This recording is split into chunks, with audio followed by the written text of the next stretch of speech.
So let me start with the anecdotal evidence.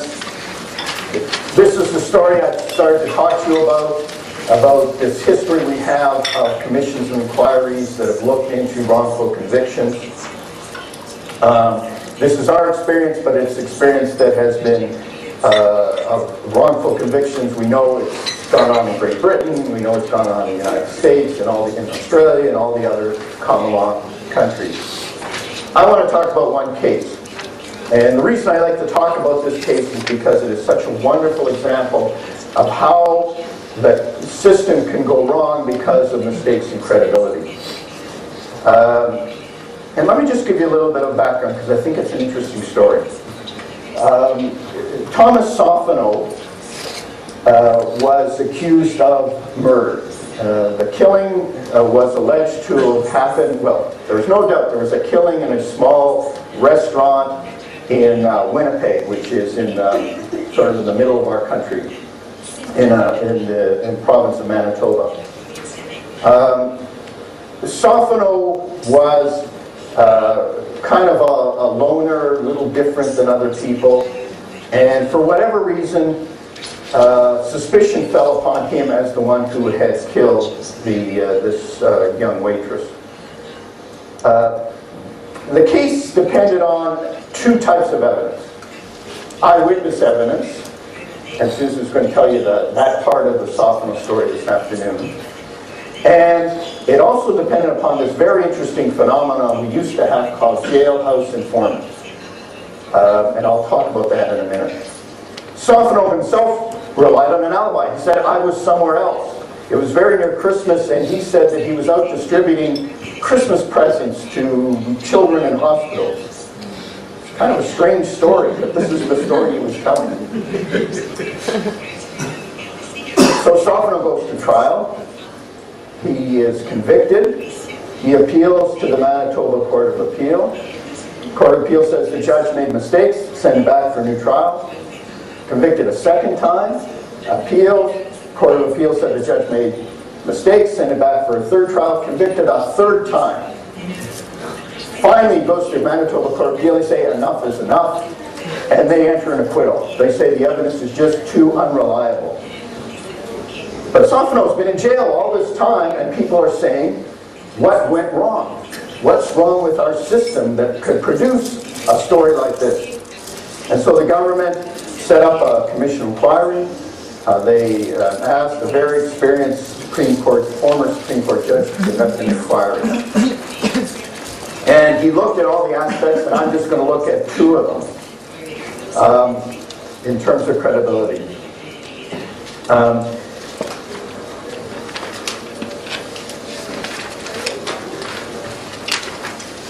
One of the things that became clear is there were a series of dishonest witnesses. Soffonow, before the trial, he's charged with murder. Obviously, he was in jail. He did not have bail. And what happened was, before the trial started, 11 other inmates in the jail came forward to the police, to the prosecution, and said, Soffonow confessed to me that he killed the victim. So 11 different jailhouse informants were prepared to testify that he had confessed. The prosecution had 11 possible witnesses. They decided to use 3, including one of them, a man named Martin.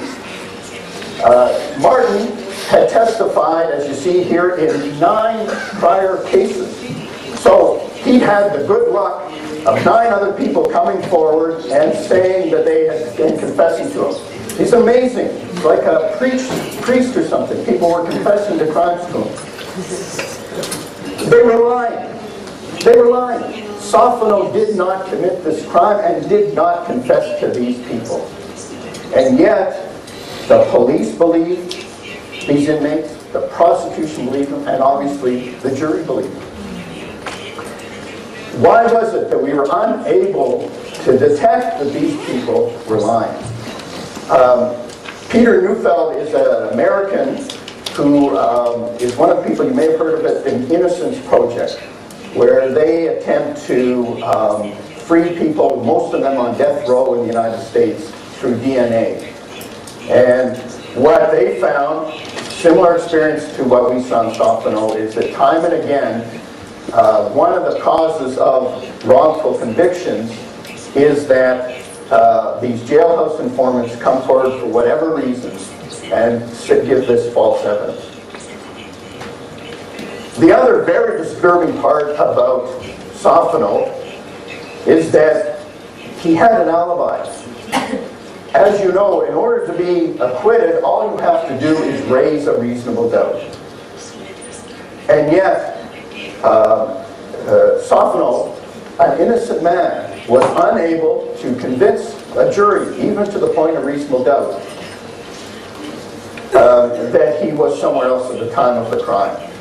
The police and obviously the jury, they were suspicious of it. The alibi seemed to change all the time. You seemed to add details to it from time to time. And as I will explain later, one of the things we assume is that people will tell a straightforward account, and if they keep changing the account, they can't be telling the truth. The inquiry thoroughly investigated the alibi. They demonstrated clearly it was true.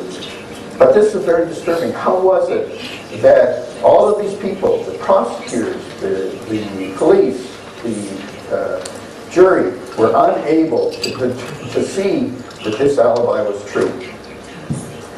I'll very briefly talk about this. This is another whole element of this wrongful conviction course that we give. We also talk about false confessions, but again, it's another element of the problem of credibility. This problem of people falsely confessing to a crime they did not commit.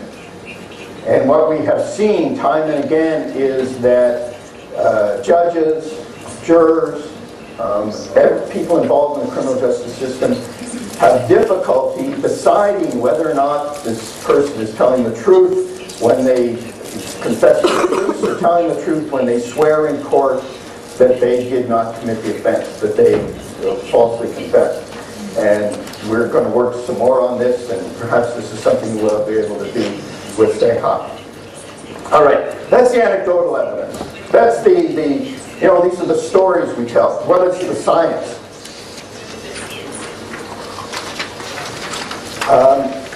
In the last 20, 30 years, psychologists all over the world have been looking at the problem of credibility assessment and trying to see, is there a better way of understanding why people tell the truth and why they lie and detecting it. The reason it's being done is not just because of the importance this research has for the courtroom.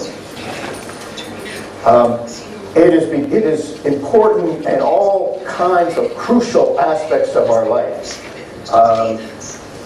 Customs agents at the airport, they're trying to decide whether or not someone's smuggling in drugs.